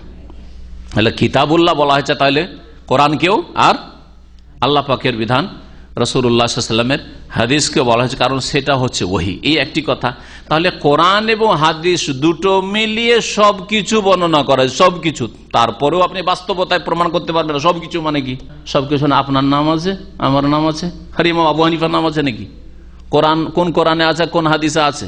কোনটা হাদিসে আবু হানিফা, শাফি, মালিক, আহমদের নাম আছে? আছে? হ্যাঁ, ইমাম বুখারীর নাম আছে? তাহলে তিবিয়ান আল লিকুল সে গাছপালা সবগুলি নাম আছে। তাহলে তিবিয়ান লিকুল সে মানে এইটা বুঝাইতে চাইনি, লিকুল্লি শাইইন ইয়াহতাজু ইলাইহিল ইনসানু ফি দীনিহি ওয়া দুনিয়া, এটা হচ্ছে এর তাফসীর। তিবিয়ান আল লিকুল্লি শাই, কোরআনে হাদিসে এমন সবকিছু বর্ণনা করা হয়েছে যা মানুষের জীবন যাপনের জন্য প্রয়োজন আর পরকালের সুখ শান্তির জন্য প্রয়োজন, তা রয়েছে। আর তা বাস্তবে প্রমাণ করে দিতে পারবেন। কোরআনে কারীমে এমন কিছু অস্পষ্ট নেই যে আপনার দুনিয়ায় মাসলা মাসাইলের সমস্যা আসলো একটি বিধিবিধানের, আর কোরআন হাদিসে খুঁজে পাচ্ছেন না। স্পষ্ট অথবা স্পষ্ট আছে, অবশ্যই আছে। আপনি পান না, আপনার এলমের অভাব রয়েছে, জ্ঞানের অভাব রয়েছে। আপনার চাইতে বড় জ্ঞানী, আমার চাইতে যে বড় জ্ঞানী, সে পেতে পারে। আখিরাতে যা প্রয়োজন, আখিরাতের কল্যাণের জন্য, দুনিয়া আখিরাতের কল্যাণের জন্য, মানব জাতির কল্যাণের জন্য যা কিছু প্রয়োজন, তিবিয়ানাল লিকুল্লি শাই, কোরআন এবং হাদিসে তার বয়ান রয়েছে, অবশ্যই রয়েছে। মানুষ দুনিয়ার উন্নতি করতে পারে শিক্ষার মাধ্যমে। একটা ফকিরের ছেলে রাষ্ট্রপতি হইতে পারে, হ্যাঁ, একটা মেথরের ছেলে, শূদ্রের ছেলে রাষ্ট্রপতি, প্রধানমন্ত্রী হইতে পারে। ভারতে হয়েছে না, হয় নাই? হ্যাঁ, চিন্তা করেন, ভারতে আইন রচনা করেছে ডক্টর আম্বেদকর, সে হচ্ছে হ্যাঁ শূদ্র, নিচু জাতির, ডোমচামাদের মধ্যেকার নিচু জাতি যেগুলিকে বলা হয়। তাহলে দুনিয়ার শিক্ষা নেন বা দিনের শিক্ষা নেন, শিক্ষা মানুষকে কি করতে পারে? হ্যাঁ, শির নত করে দিতে, শির উঁচা করে দিতে পারে। শিক্ষা মানুষকে উচ্চ শিখরে পৌঁছে দিতে পারে। দুনিয়ার শিক্ষা লাভ করেন, দুনিয়ার উন্নতি করবেন। আজকে পশ্চিমারা দুনিয়ার শিক্ষা লাভ করে দুনিয়ার ক্ষেত্রে অগ্রগামী হয়েছে। দিনের শিক্ষা লাভ করেন, আপনাকে কেউ চিনত না, আপনার বংশকে কেউ চিনত না, আপনার বাপ কেউ চিনত না, আপনি মাশাআল্লাহ শাইখুল হাদিস, হ্যাঁ আল্লামা, আর দিনের বড় খাদেম, কি চিনতো আপনাকে, আপনার পরিবারকে, তাই না? তাহলে কোরআন কারীম শুরু হয়েছে ইকরা দিয়ে, পড়ো দিয়ে। এলমের মাধ্যমে উন্নতি হতে পারে। জ্ঞান অর্জন করা জাতির মেরুদণ্ড, যে কোনো জাতি উন্নতি করার জন্য, স্বয়ং সম্পন্ন হওয়ার জন্য জ্ঞান আবশ্যক রয়েছে। জ্ঞানের কথাই কোরআন হাদিস রয়েছে। এছাড়া বহু বিষয় যেগুলি এখানে বলার সময় নেই, যা প্রয়োজন এক কথায় দিন দুনিয়ার ক্ষেত্রে, তা আল্লাহ পাক রব্বুল আলামিন বয়ান করে দিয়েছেন কোরআন এবং হাদিসে। আল্লাহ পাক বলছেন ওয়াহুদান, কোরআনে কারীমে হেদায়েত, দিক নির্দেশনা রয়েছে, কোন রাস্তায় চলবেন। কোরআন এবং হাদিসে কিভাবে নামাজ পড়বেন আছে, কোরআনে কারীমে বিস্তারিত। শুধু কিতাব মানে কোরআন, তাহলে হোদান, দিক নির্দেশনা, নামাজ কেমন করে পড়বে, দিক নির্দেশনা হাদিসে আছে। তাহলে বোঝা গেল এখানে কিতাব মানে কোরআন এবং হাদিস দুটোই ওহীকে বোঝানো হয়েছে। ও রহমত, এবং এতেই রয়েছে আল্লাহ পাকের করুণা, রহমত, এতে রয়েছে আল্লাহ পাকের রহমত রয়েছে। রহমত আল্লাহ পাকের কিতাব ছাড়া, কোরআন এবং হাদিস ছাড়া কোন রহমত দুনিয়া আখিরাতে হাসিল হতে পারে না। ও বুশরা লিল মুসলিমিন, আর আত্মসমর্পণকারী মুসলিমদের জন্য কোরআন এবং হাদিসের সুসংবাদ রয়েছে, সুসংবাদ রয়েছে। ইন্নাল্লাহা ইয়ামুরু বিল আদলি ওয়াল ইহসান, আল্লাহ পাক রব্বুল আলামিন বলছেন। এই আয়াতটি অত্যন্ত গুরুত্বপূর্ণ। এই আয়াত সম্পর্কে মুফাসসিরগণ বলেছেন যে সালাফে সালেহিন থেকে শুরু করে এই আয়াতে পুরো দিন ঢোকানো আছে, পুরো দিনই ইসলামকে আয়াত শামিল। সুতরাং এই আয়াত নিয়েই যদি আমরা আলোচনা করি তাহলে আমার পুরো 1.5 ঘন্টা শেষ হয়ে যাবে। সেদিকে না গিয়ে খুব সংক্ষেপে তাফসীর করছি। 3টি কাজের আল্লাহ নির্দেশ দিয়েছেন, আর 3টি কাজ থেকে আল্লাহ পাক বারণ করেছেন। এই 6টি কাজ মনে রাখবেন। আর এই 6টি কাজে পুরো দিনে ইসলাম সীমাবদ্ধ রয়েছে। এই 6টি কাজ সমস্ত দিন ইসলামের কাজকে শামিল। আকিদাই হোক, আর এবাদত হোক, আর আখলাক চরিত্র, ব্যবসা বাণিজ্য হোক, আর করণীয় হোক, আর বর্জনীয় নিষিদ্ধ হোক, সবকিছু এতে সামিল রয়েছে। আল্লাহর হক হোক আর মানুষের হক হোক, সব সামিল। আল্লাহ পাক রব্বুল আলামিন এরশাদ করেছেন, ইন্নাল্লাহা ইয়া'মুরু বিল আদল, নিঃসন্দেহে আল্লাহ পাক রব্বুল আলামিন নির্দেশ দিচ্ছেন, আদেশ করছেন, বিল আদলি, ন্যায় নীতির, ইনসাফ করার, ন্যায় পরায়ণতার। আদল, আদলের প্রসিদ্ধ অর্থ হচ্ছে এটি। আদলের কেউ কেউ তাফসির করেছেন যে মধ্যম পন্থা অবলম্বন করা, এটা একটা তাফসির শুনে দেখেন। আদল মানে হচ্ছে মধ্যম পন্থা অবলম্বন করা। আদল, ইনসাফ, আমরা যখন ইনসাফের কথা বলি বা ন্যায় নীতির কথা বলি, তখন আমাদের ব্রেনে এতটুকু অর্থ আসে যে ন্যায় নীতি মানে মানুষ মানুষের সাথে যেন ন্যায় নীতি অবলম্বন করে, ন্যায় পরায়ণতার সাথে জীবনযাপন করে। না, এই ন্যায় নীতি অবলম্বন করতে হবে আল্লাহ পাকের সাথে, আল্লাহ পাকের রাসূলের সাথে, আল্লাহ পাকের বান্দাদের সাথে, আল্লাহ পাকের দ্বীনের সাথে। আদল কাকে বলা হয়? আদল হচ্ছে কিসের বিপরীত? ইনসাফ কিসের বিপরীত? জুলমের বিপরীত। জুলম আর ওর বিপরীত হচ্ছে ইনসাফ করা। এই লোক জুলম করলো, এই লোক ইনসাফ করলো, ঠিক কিনা? তো জুলম হচ্ছে বিপরীত। জুলমের সংজ্ঞা হচ্ছে ওয়াজউ শাইই ফি গায়রি মাহাল্লিহি বা ফি গায়রি মাওযিহি, যেই জায়গায় যাকে রাখা উচিত বা যেই বস্তুকে রাখা উচিত সেখানে না রেখে অন্য জায়গায় রাখাকে জুলম বলা হয়। আর আদল তাহলে ওর বিপরীত, তাহলে ওর সংজ্ঞা কি হবে? ওয়াজউ শাইই ফি মাহাল্লিহি ফি মাওযিহি, যেই জিনিসকে, যেই বস্তুকে, যেই ব্যক্তিকে যেখানে রাখা উচিত সেখানে রাখার নাম হচ্ছে ইনসাফ করা, ন্যায় নীতি অবলম্বন করা। তাহলে ইবাদত কোথায় রাখবেন? ইবাদত, রুকু, সেজদা, নামাজ, ইন্না সলাতি ওয়া নুসুকি ওয়া মাহইয়া ওয়া মামাতি, সমস্ত মানুষের কাজ কি জন্য আল্লাহ সৃষ্টি করেছেন? কি জন্য আল্লাহ সৃষ্টি করেছেন? কার ইবাদতের জন্য? আল্লাহর ইবাদতের জন্য। তো ইবাদত কোথায় রাখবেন? কার সামনে? আল্লাহর সামনে না পীর ওলির সামনে, মাজারের সামনে, না দেবদেবীর সামনে? আল্লাহর সামনে। হ্যাঁ, তাহলে এটা হচ্ছে যেখানে যেটা রাখা উচিত সেখানে রাখার নাম হচ্ছে ইনসাফ। তাহলে আল্লাহর ইবাদত করা হচ্ছে আদল, ইনসাফ, ন্যায় নীতি অবলম্বন করা। এইরকমই বাপ মায়ের যে হক প্রাপ্য রয়েছে তার হকটা তার কাছে পৌঁছে দেওয়া হচ্ছে ইনসাফ। ছেলে মেয়েদের হক রয়েছে, স্বামীর ওপর স্ত্রী যে হক রয়েছে, প্রাপ্য রয়েছে, সেটা তাদেরকে পৌঁছে দেওয়া হচ্ছে ন্যায় নীতি অবলম্বন করা। শাসকের ওপর দায়িত্ব রয়েছে জনগণের যে হক, যার যে প্রাপ্য রয়েছে, যার যেই রকমের যোগ্যতা রয়েছে, সাবজেক্ট রয়েছে, সেই অনুযায়ী তাদের মূল্যায়ন করা, আর তাদের কাজের ব্যবস্থা করা, আর তাদের কদর করা, মর্যাদা দেওয়া। এইরকমই জনসাধারণের ওপর ন্যায় নীতি হচ্ছে যে শাসকের সেই রকমই হক আদায় করে, যেই হক আল্লাহ পাক রব্বুল আলামিন তাদের জন্য সুনির্ধারিত করেছেন। তো এর নাম হচ্ছে ন্যায় নীতি অবলম্বন করা। বিচারপতি বিচার করবে, সেই ক্ষেত্রে ন্যায় নীতি রয়েছে। ওই রকমই যারা বিচার নিয়ে যাচ্ছে, আসামি আর বাদী, তারাও ন্যায় নীতি অবলম্বন করা হচ্ছে। মিথ্যার আশ্রয় নেবে না, মিথ্যা সাক্ষী সাজিয়ে নিয়ে যাবে না, কেস জাল মিথ্যা কেস বানিয়ে আদালতে কেস করবে না, ইত্যাদি ইত্যাদি। তাতেই না আদল ইনসাফ কায়েম হবে।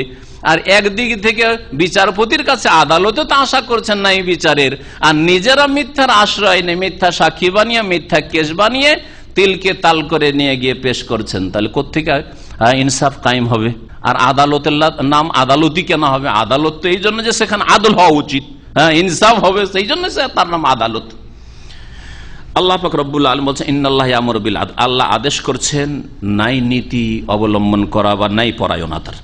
ওয়াল ইহসান, এবং সদাচরণ, সদ্ব্যবহারের আল্লাহ পাক নির্দেশ করছেন। সদ্ব্যবহারের ক্ষেত্রে ইন্নাল্লাহা, সহিহ মুসলিমের হাদিস, ইন্নাল্লাহা কাতাবাল ইহসানা আলা কুল্লি শাই, প্রত্যেক বস্তুর ক্ষেত্রে আল্লাহ পাক রব্বুল আলামিন ইহসান, সদ্ব্যবহার ফরজ করেছে। এমনকি পশু পাখির সাথে, ফাইজা কাতালতুম, যদি হত্যা করতে হয়, ফাহসিনুল কিতলা, তাড়াতাড়ি ভালোভাবে ধারালো অস্ত্র দিয়ে হত্যা করো। ওয়াইজা যাবাতুম, যখন তোমরা মুরগি জবাই করবে, আর কিছু জবাই করবে, গরু ছাগল জবাই করবে, ফাহসিনু যিবাতা, ভালোভাবে জবাই করি। আর এই নয় যে গোটা একটা খাসিকে উঠিয়ে আর গোটা একটা গরুকে উঠিয়ে দিলে কিমার, মেশিনে দিয়ে দিলে না, একসাথে কিমা হয়ে গেল, জবাই হয়ে গেল, কিমা হয়ে গেল, চলবে? জুলুম করলে, জুলুম করলে, ইহসান করলে না। আল্লাহ পাক ইহসান করতে বলছেন সকল বস্তুর সাথে, সকল ব্যক্তির সাথে। ওয়া ইতাইযিল কুরবা, এবং 3 নম্বর নির্দেশ, আত্মীয় স্বজনদেরকে আল্লাহ প্রদান করতে বলছেন। দান করেন, আপনি দেন। আত্মীয় স্বজনদেরকে দান মানে শুধু যাকাত দেওয়া নয়, দান মানে শুধু আপনার ওই সাদকা নয়, দিতে হবে নিজের ক্যাশ থেকে, নিজের পকেট থেকে, নিজের উপার্জন থেকে, হালাল রুজি থেকে দিতে হবে। আর শুধু পয়সা দেওয়া নয়, ভাষাটাও ভালো দিতে হবে। অনেকের পয়সার প্রয়োজন না, কিন্তু ভালো ভাষার প্রয়োজন রয়েছে, খোঁজ খবর নেওয়ার প্রয়োজন রয়েছে, আত্মীয়তার সম্পর্কের প্রয়োজন রয়েছে, দুঃখে সুখে সাথ দেওয়ার প্রয়োজন রয়েছে। তারা দুঃখে কষ্টে পড়েছে, ওর বাড়ি মারা গেছে, আমাদের তাতে কি, আমরা তো আরামে আছি। ওর বাড়ি দুর্দিন নেমেছে, ওর ছেলে হারিয়ে গেছে, ওর এই বালা মুসিবত, অসুস্থ হয়েছে, হাসপাতালে আছে, আমার তাতে কি। আপনি যেটা দেওয়া উচিত ছিল আত্মীয়দেরকে সেটা দিলেন না। ওয়াইতাইযিল কুরবা, আত্মীয় স্বজনদেরকে আল্লাহ দিতে বলেছেন। ওয়ায়ানহা আনিল ফাহশা, আর আল্লাহ পাক নিষেধ করেছেন ফাহশা, অশ্লীল কথা কাজ থেকে, অশ্লীলতা থেকে। অশ্লীল কথা কাজ ফাহেশা বলা হয় এমন পাপগুলিকে যেগুলি আল্লাহর কাছে সমস্ত আসমান থেকে নাজেল করা দিনে ঘৃণিত, নোংরা, আর সেগুলি রুচি সমাজের মানুষের কাছেও নোংরা কথা কাজ, সেগুলিকে অশ্লীল বলা হয়। এই জন্য শিরক হচ্ছে ফাহেশা। একটি কথা, শিরক আল্লাহর সমস্ত আসমানি কিতাবে, সমস্ত আসমানি দিন আম্বিয়া রাসূলগণ শিরককে মহা অপরাধ বলা হয়েছে, সবচেয়ে বড় অপরাধ বলা হয়েছে। এই জন্য শিরক, আল্লাহ এত সুন্দর কপাল আর এত সুন্দর শরীরটা লুটিয়ে দেবে আল্লাহ ছাড়া অন্যের সামনে, পীরের সামনে, ওলির সামনে, কবরের সামনে, আর দেবদেবীর সামনে, এটা সবচেয়ে বড় অশ্লীলতা।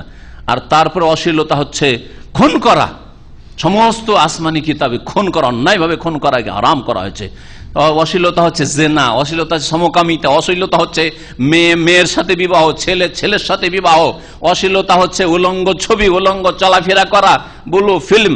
আর এইরকমই যে অঙ্গগুলি আল্লাহ ঢেকে রাখতে বলেছেন নারী পুরুষের, সেই অঙ্গগুলি খোলা থাকা, পেট খোলা থাকা বা খোলা ছবি, এইরকমই বেহায়া বেপরদা ছবি মহিলাদের, এই সবগুলি হচ্ছে অশ্লীলতা।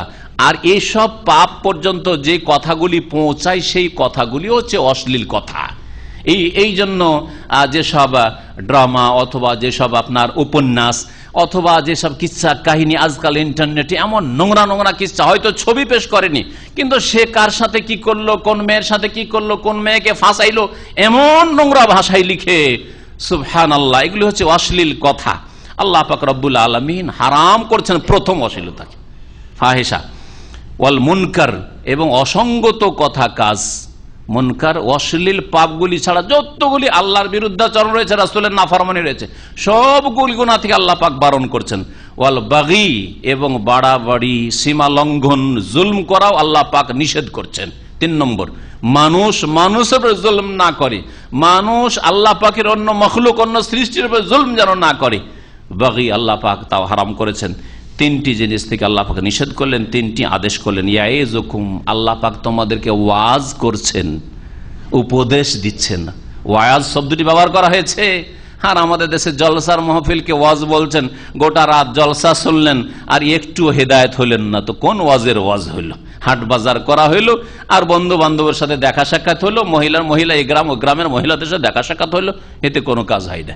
দাওয়াতি কাজ করতে হবে, যা ফলপ্রসূ হয়, মানুষের আকীদা, ইবাদত, আখলাকের ইসলাহ হয়।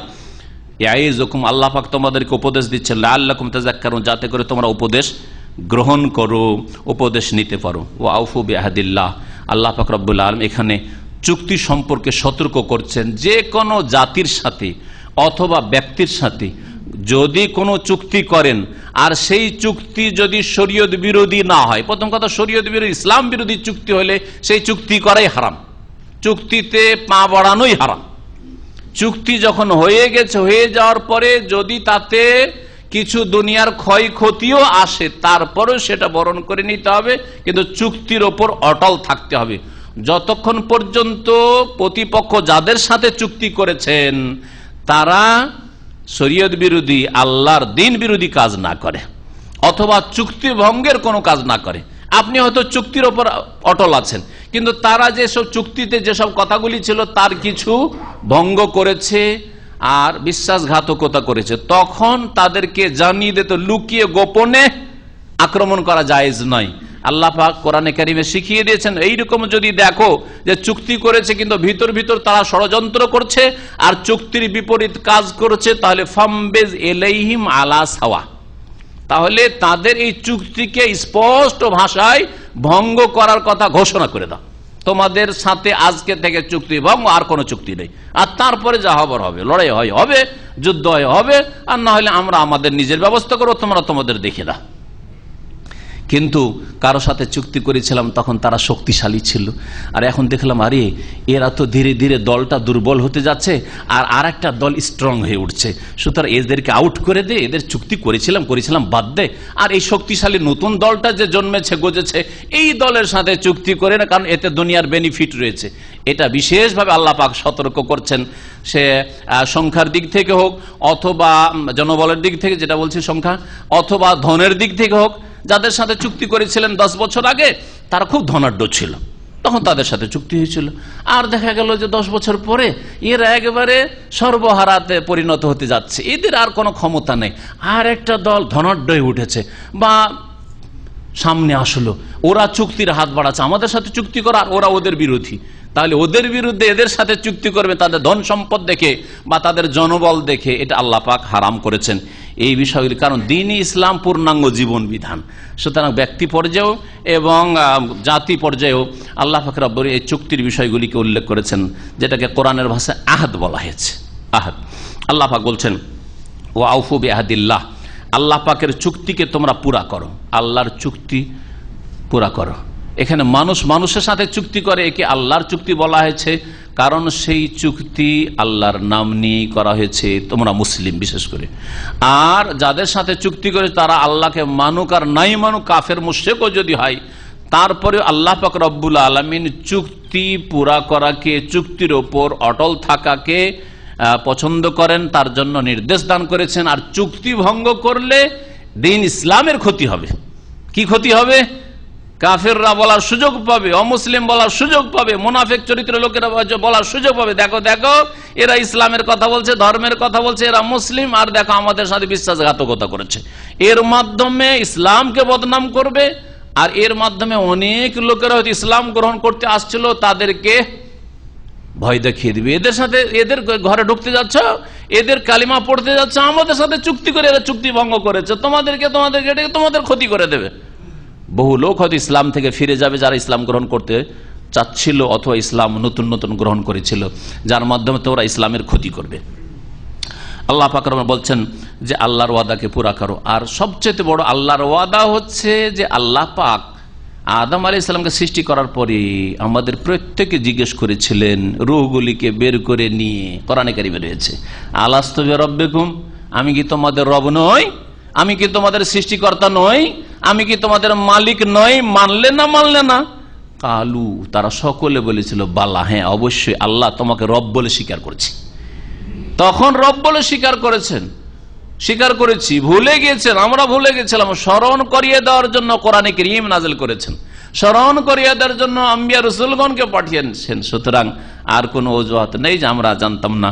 এটাও আল্লাহ পাকের সবচেয়ে বড় ওয়াদা যে আল্লাহর দ্বীনকে মেনে চলবে। ওয়াউফু বিআহদিল্লাহ ইযা আহাদতুম, যখন তোমরা চুক্তি করবে তখন আল্লাহর চুক্তিকে পুরা করবে। ওয়ালা তানকুযুল আইমানা বাদা তাওকীদিহা, আর চুক্তিকে ওয়াকাট্য করার পরে সেই শপথকে ভঙ্গ করো না। সে আল্লাহর কসম করে চুক্তি করা হোক বা এমনি অন্য ভাষা দিয়ে চুক্তি করা হোক, সাধারণত আরবরা আল্লাহর কসম করে চুক্তি করতো, সেজন্য আইমান, ইয়ামিনের বহুবচন, কসম বা শপথ যাকে বলা হয় উল্লেখ করা হয়েছে। ওয়াকাদ জাআলতুমুল্লাহ আলাইকুম কাফিলা, অথচ তোমরা তোমাদের ওপর চুক্তি করার সময় আল্লাহকে জামিন বানিয়েছো, অর্থাৎ আল্লাহর নাম নিয়ে, আল্লাহর শপথ করে তোমরা চুক্তিতে আবদ্ধ হয়েছো, সুতরাং চুক্তিকে তোমরা ভঙ্গ করবে না। ইন্নাল্লাহা ইয়ালামু মা তাফআলুন, তোমরা যা কিছু করো আল্লাহ পাক জানেন। ওয়ালা তাকুনু কাল্লাতী নাকাদাত গাজলাহা মিন বাদি কুওয়াতিন আনকাসা, এখানে আল্লাহ পাক রব্বুল এই চুক্তি সম্পর্কে আরো একটু বিস্তারিত বুঝাচ্ছেন মানব জাতিকে যে ওই মহিলার মতো হইও না, যেই মহিলা সারাদিন বড় পরিশ্রম করে কষ্ট করে কি করত, চরখায় সুতা কাটত, হ্যাঁ সুতা পাক দিত, আর তারপরে সুতো তৈরি করার পরে সন্ধ্যাবেলা মাঝখান থেকে সুতোগুলিকে গোল করলো, গোলাকার, তারপরে কি করলো, ছিঁড়ে ফেললো বা কেটে ফেললো, সারাদিনের মেহনতকে কি করলো? বেকার করে দিল, ব্যর্থ হয়ে গেল, কোনো কাজে লাগলো না। এই আয়াতে এক মহিলার কথা উল্লেখ করা হচ্ছে, কোন বিশেষ মহিলা না, সাধারণত মহিলারা যেহেতু এই সুতা কাটা চরকার কাজটা করে যুগে যুগে, আর ওই যুগে করতো, এখনো যারা তাঁতি ওদের দেখেন মহিলারা এই সুতা কাটা কাজটা করে বেশিরভাগ। তো একদল বলছেন যে মক্কায় এক মহিলা ছিল, আর সেই মহিলা একটু বুদ্ধিতে একটু কম ছিল, যেটাকে আমাদের সাধারণ ভাষা বলে আধ পাগলি। সারাদিন ধরে চরকায় সুতা কাটতো, আর ওই সন্ধ্যাবেলা সুতাগুলিকে ছিঁড়ে ফেলতো। তো লাভটা কি হলো? আর ওই মহিলার মতো হইও না, মক্কায় যে মহিলা ছিল, বুঝতো না কিছু, এইরকম নির্বোধ তোমরা হইও না, যে শক্ত করলে তোমাদের চুক্তিকে, আল্লাহর নাম নিয়ে শপথ করে, আর তারপরে চুক্তি ভঙ্গ করে দিলে, আল্লাহর কসমকে ভঙ্গ করে দিলে, এরকম কাজ করিও না। আর কেউ কেউ বলছেন না না, এমনি যে কোনো মহিলার কথা বলা হয়েছে, আর যে কোনো মানুষের কথা বলা হয়েছে, যে সারাদিন ধরে মেহনত করে পরিশ্রম করে সুতা পাক দিল বা সুতা কাটলো, আর তারপরে সুতা মাঝখান থেকে ছিঁড়ে ফেললো বা কেটে ফেললো, এইরকম মহিলার মতো হয়ে না। বলা তা কোনু, তোমরা হয়ে যেও না কাল্লাতি, ওই মহিলার মতো, নাকাজাত গাজলাহা, যেই মহিলা তার সুতোগুলিকে ছিঁড়ে ফেলে বা কেটে ফেলে, মিম্বাদে কুওয়াতিন আনকাসা, ছিন্ন ভিন্ন করে, আনকাস ছিন্ন ভিন্ন করে, মিম্বাদে কুওয়াতিন তা মজবুত করার পরে, পাক দেওয়ার পরে, সুতা পাকানোর পরে বড় মজবুত হয়ে গেছে সুতোটা, তারপরে ছিন্ন ভিন্ন করে ছিঁড়ে ফেলে, ওর মতো হয়ে যেও না। তাত্তাখিযুনা আইমানাকুম দাখালান বাইনাকুম, তোমাদের মাঝে তোমরা তোমাদের শপথকে ধোঁকাবাজি প্রতারণা স্বরূপ তোমরা গ্রহণ করেছ। কসমকে ধোঁকা দেওয়ার জন্য ব্যবহার করা। আল্লাহর কসম করে বলছি ভাই 10,000 রিয়াল ধার দেন, এক সপ্তাহ পরে দিয়ে দেব, আর আগে থেকে আপনার মনে শয়তানি ঢুকে আছে যে কসমটাকে ধোঁকাবাজির জন্য ব্যবহার করলাম, ধোঁকা দেওয়ার জন্য। আল্লাহর কসম করে বললে নেক মানুষ আছে, নামাজি মানুষ আছে, দিয়ে দিবে, সাথীর সঙ্গে বন্ধু মানুষও দিয়ে দিবে, টাকা নিয়ে দিলেন টান। আল্লাহ পাক সতর্ক করছেন এইরকম মুনাফিকি চরিত্র থেকে আর গাদ্দারি থেকে। গাদ্দার সম্পর্কে, বিশ্বাসঘাতক সম্পর্কে নবী করিম সাল্লাল্লাহু আলাইহি ওয়াসাল্লামের কঠোর বাণী উচ্চারণ হয়েছে হাদিসে। তার মধ্যে একটি হাদিস, লিকুল্লি গাদিরিন লিওয়াউন ইয়াউমাল কিয়ামতি, প্রত্যেক বিশ্বাসঘাতক গাদ্দারের একটি পতাকা থাকবে। আল্লাহ কিয়ামতের দিন হাসর মাঠে পতাকা দিবেন, যেটা কোথায় গাড়া হবে পতাকা জানেন? আলা ইস্তিহি, তার পাছায়, পাছাতে, এই পাছাতে এখানে পুঁতে দেওয়া হবে, আর ঝান্ডা ঝুলবে, পতাকা ঝুলছে, সবাই দেখবে দূর থেকে, বলে হাজি গাদরা তো ফোলারিন, হাজি গাদরা তো ফোলারিন। সেই হাদিস, এই যে অমুক এই যে গাদ্দারি করেছিল, এই বিশ্বাসঘাতকতা করেছিল, এই মুনাফিকি করেছিল, সেই জন্য চিহ্নিত করা হয়েছে আসরের মাঠ। এইভাবে অসংখ্য মানুষ, সুবহানাল্লাহ, কত মানুষ আদম থেকে শুরু করে আজ পর্যন্ত আর কিয়ামত পর্যন্ত তাদের সামনে অপমানিত হবে, আর আল্লাহর আযাব তো রয়েছেই। আল্লাহ পাক বলছেন তাত্তাখিযুনা আইমানাকুম, তোমাদের কসমকে তোমরা বানিয়ে ফেলেছো, দাখালান ধোঁকাবাজি প্রতারণার উপায়, বাইনাকুম আপোষে তোমরা, আনতাকুনা উম্মাতুন হিয়া আরবা মিন উম্মাহ, এই জন্য যে একটি দল আর একটি দল থেকে সংখ্যাগরিষ্ঠ বা শক্তিশালী। আরবা মানে আজিয়াদ, রেবা, রেবা সুদকে বলা হয়, কেন? সুদে বেশি নেওয়া হয়, 1000 রিয়াল দিয়ে 1100 রিয়াল নিলেন, এই জন্য রেবা বলা হয়। এই রেবা শব্দ থেকে রা বা ওয়াও, এখান থেকে আরবা শব্দটি এখানে আকসারের অর্থে ব্যবহার হয়েছে। যখন দেখলে যে আরে যাদের সাথে চুক্তি করেছিলাম, আজকাল রাজনৈতিক দলগুলি কলিশন করে এদের সাথে আমরা জিতেছিলাম, দেখলাম যে ধীরে ধীরে এই দল থেকে বেরোতে বেরোতে দলটা তো একেবারে নিঃস্ব দুর্বল হয়ে গেল রে, জারি আরেকটা দল দেখছি বড়ে উঠেছে রে, ওই দলের সাথে হয়ে যান। এই চরিত্রগুলি আজকাল রাজনৈতিক গণতন্ত্রের বাতিল রাজনীতির দলগুলিতে দেখা যাচ্ছে, যার যেখানে সুবিধা, অসুবিধার নেই। এইরকম ভাবে যেসব কাজগুলি করে থাকে আল্লাহ পাক এইরকম গাদ্দারি আর এইরকম বিশ্বাসঘাতকতা আর এই রকমের চুক্তি ভঙ্গ করা হারাম করেছেন। আনতাকুন উম্মাহ, এই জন্য এইরকম কাজ করবে যে একটি দল, উম্মাহ হে আরবা মিন উম্মাহ, আর একটি দল থেকে যেহেতু সংখ্যাগরিষ্ঠ বা শক্তিশালী হয়েছে, সেই জন্য ইন্নামা ইয়াবলুকুমুল্লাহু বিহি, এর মাধ্যমে, এই চুক্তির মাধ্যমে আল্লাহ তোমাদের পরীক্ষা করে থাকেন কে চুক্তির উপর অটল থাকছে। সুলহ হুদাইবিয়ার সন্ধিতে রাসূলুল্লাহ সাল্লাল্লাহু আলাইহি ওয়াসাল্লাম সাহাবায়ে কেরাম বাহ্যিক চুক্তিতে হার, মুসলিমদের হার, তারপর রাসূলুল্লাহ চুক্তির উপর অটল থেকেছেন। মক্কার কাফেরের বিশ্বাসঘাতকতা করেছে, চুক্তি ভঙ্গ যখন করেছে, তারপরে তখন মক্কা বিজয় হয়েছে। না হলে মক্কা বিজয়ের জন্য রাসূলুল্লাহ সাল্লাল্লাহু আলাইহি ওয়াসাল্লাম যেতেন না। ওরাই আগে নবী সাল্লাল্লাহু আলাইহি ওয়াসাল্লামের বংশের সাথে বা নবী সাল্লাল্লাহু আলাইহি ওয়াসাল্লাম মুমিনদের সাথে যেই বংশের চুক্তি ছিল তাদেরকে খুন করেছে, যার ফলে তারা বিশ্বাসঘাতকতা করে তারা চুক্তিকে ভঙ্গ করেছে। নবী সাল্লাল্লাহু আলাইহি ওয়াসাল্লাম তখন তাদেরকে জানিয়ে দিয়েছেন, তাহলে আজকে থেকে হে মক্কার লোকেরা, হুদায়বিয়ার সন্ধির যে 10 বছরের চুক্তি ছিল সেটা আর থাকলো না। অথচ হুদায়বিয়ার সন্ধি হয়েছিল কোন হিজরিতে? 6 হিজরিতে হলো, 6 হিজরিতে। আর 2 বছর পরেই 10 বছরের জন্য সন্ধি হলো, তো 2 বছর পরে মক্কা বিজয় কি করে হইলো? এই সংশয় এর থেকে দূর হবে। ওরাই বিশ্বাসঘাতক গাদ্দারি করেছিল। তখন নবী সাল্লাল্লাহু আলাইহি ওয়াসাল্লাম জানিয়ে দিলেন যে দেখো, তোমরা যেহেতু আমাদের দলের লোককে খুন করেছো, আমাদের সাথে যাদের চুক্তি ছিল তাদের ওই দলের সাথে, হ্যাঁ, সুতরাং আমাদের হালিফ বলা হয়। এক দল আর এক দলের সাথে, আরব গোত্রীয় শাসন ছিল, তো এক দল আর এক দলের সাথে, এক গোত্র এক বংশ আর এক বংশের সাথে হালিফ মানে মিত্রতা স্থাপন করতো। এটা আমাদের লোক, মুসলিম হোক আর অমুসলিম হোক, যেই হোক, আমাদের লোক। সুতরাং যদি অন্য কোন দলের লোক এদের উপর আক্রমণ করে তাহলে আমাদের উপর আক্রমণ করা হলো। এইভাবে তারা চুক্তি ভঙ্গ করেছিল মক্কার কাফেররা, যার ফলে আল্লাহ পাক সুযোগ করে দিয়েছেন মক্কা বিজয়ের 8ম হিজরিতে। আল্লাহ পাক বলছেন, ওয়ালিয়ুবায়্যিনান্না লাকুম ইয়াওমাল কিয়ামাতি মা কুনতুম ফীহি তাখতালিফুন। যেসব বিষয়ে তোমরা মতবিরোধ করতে, সেই বিষয়গুলি আল্লাহ পাক কিয়ামতের দিনে স্পষ্ট করে তোমাদের সামনে পেশ করে দেবেন, বর্ণনা করে দেবেন।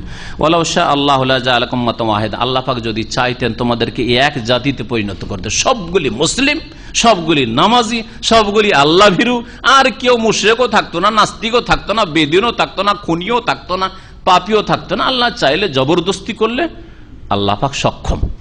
যদি বলেন যে আল্লাহ পাক করতে পারবেন না, তাহলে অপারগ। তাহলে আল্লাহ যদি অপারগ হন, তো আল্লাহ কি করে হবেন? হ্যাঁ, তাহলে আলা কুল্লি শাইইন কাদির, সর্বশক্তিমান কি করে হবেন? অপারগ আবার মাবুদ হইতে পারে নাকি? হইতে পারেন না। সে না, আল্লাহ জবরদস্তি চাইলে করতে পারতেন, কিন্তু পরীক্ষা থাকতো না। আর আল্লাহ দুনিয়ায় সৃষ্টি করেছেন মানুষকে পরীক্ষার জন্য। ওয়ালাকিন ইউদিল্লু মান ইয়াশা ওয়া ইয়াহদি মান ইয়াশা। তবে আল্লাহ পাক যাকে চান পথভ্রষ্ট করেন, যে ভ্রষ্ট হতে চায়, গুমরাহির দিকে চলে যায়, তাকে ওই দিকে আল্লাহ ছেড়ে দেন।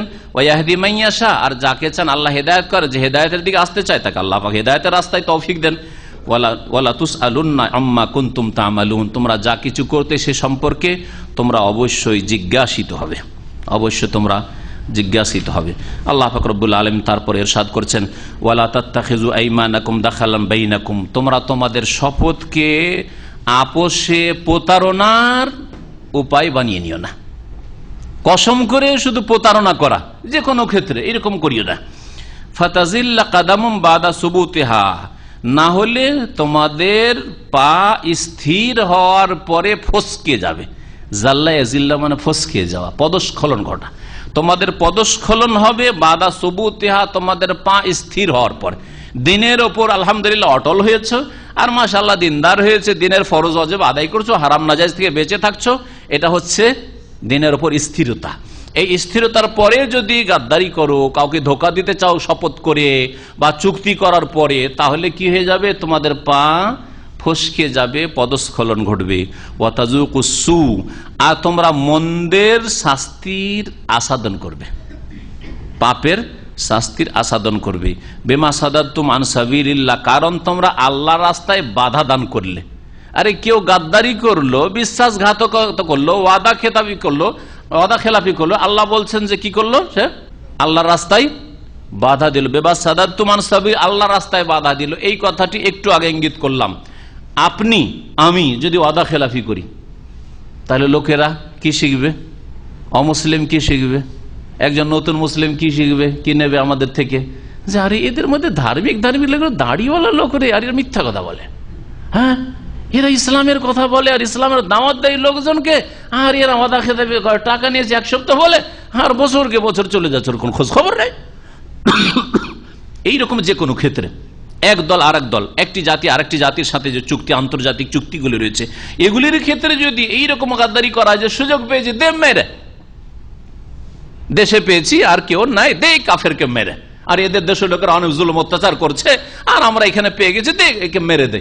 এই কাজগুলি করে যারা, এই যে আজকাল যাদেরকে বলা হচ্ছে যে খারেজি, ওদের ভাষা, ইহুদিদের ভাষায় বলছি না, সন্ত্রাসী ওইসব ভাষা বলছি না, কিন্তু আমাদের খারেজি।